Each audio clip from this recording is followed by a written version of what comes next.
தற்பொழுது உடனுக்குடன் நிரலையில் நாளை திருப்பரங்குன்றம் சுப்பிரமணிய சுவாமி கோவில் திருக்குட முழக்கு விழா நடைபெற இருக்கிறது. இதற்கான முன்னேற்பாடு பணிகள் நடைபெற்று வருகிறது.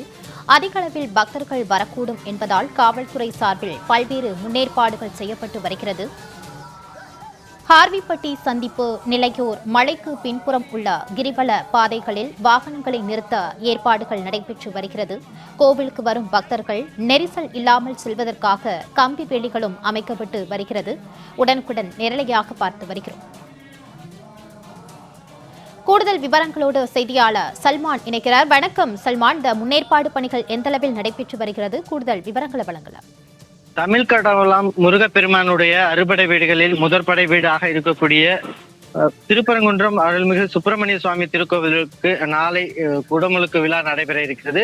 14 ஆண்டுகளுக்கு பின்பாக நாளை காலை 5:45 மணி முதல் 6:15 மணிக்குள்ளாக இந்த மகா கும்பாபிஷேகமானது நடைபெற உள்ளது. இதற்காக முன்னேற்பாட்டு பணிகள் தீவிரமாக நடைபெற்று வருகின்றன.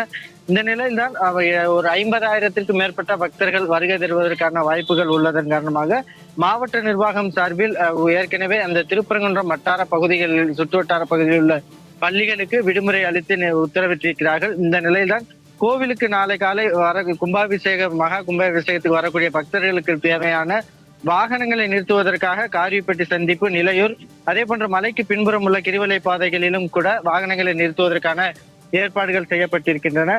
அதே போன்று மஞ்சள் நிறம், பச்சை நிறம் என அனுமதி சீட்டு பெற்ற வாகனங்கள் QR கோடு மூலம் நிறுத்தம் செய்வதற்கான ஏற்பாடும் காவல்துறை சார்பில் ஏற்பாடு செய்யப்பட்டிருக்கின்றன. அதே போன்று நெரிசல் மிக்க அந்த பகுதி திருப்பரங்குன்றம் சுப்பிரமணிய சுவாமி கோவில் அமைந்துள்ள பகுதி என்பதால் வரிசையாக பக்தர்கள் வந்து செல்வதற்காகவும் 2 புறங்களிலும் கம்பி வேலிகள் அமைக்கப்பட்டு பக்தர்கள் பாதுகாப்புடன் அனுப்பி வைப்பதற்கான முன்னேற்பாடுகளும் செய்யப்பட்டிருக்கின்றன. அதே போன்று இந்த மகா கும்பாபிஷேக விழாவை பார்ப்பதற்காக ஆங்காங்கே 27 LED திரைகள் அமைக்கப்பட்டு அதே போன்று அந்த பகுதிகளில் குடிநீர், அதே போன்ற அவசர தேவைகளான ஆம்புலன்ஸ், தீயணைப்பு வாகனங்கள் உள்ளிட்டவைகள் கோவில் முன்பாக நிறுத்தி வைக்கப்பட்டிருக்கின்றன. அதே போன்று அந்த சுற்றுவட்டார பகுதியில் அன்னதானம் உள்ளிட்டவைகள் வழங்கக்கூடியவர்களுக்கு ஏற்கனவே உணவு பாதுகாப்புத்துறை மூலமாக அனுமதி பெற்றவர்களுக்கு மட்டுமே அந்த அனுமதியானது வழங்கப்பட்டிருக்கிறது. அதே போன்று கீழரத வீதி, மேலரத வீதி உள்ளிட்ட பகுதிகளில் இருக்கக்கூடிய வணிக நிறுவனங்கள் அந்த குடமுழுக்கை முன்னிட்டு காலை 10 மணி வரைக்குமாக அடைப்பதற்காக உத்தரவிடப்பட்டிருக்கிறது. நாளை காலை திருப்பரங்குன்றம் மகா கும்பாபிஷேகம் வெகு விமர்சையாக நடைபெற உள்ள நிலையில் பக்தர்களுக்கு தேவையான அந்த முன்னேற்பாட்டு பணிகள் நடைபெற்று வருகிறது. மாலதி, சல்மான் தொடர்பான கூடுதல் விவரங்களோடு இணைந்தமைக்கு நன்றி.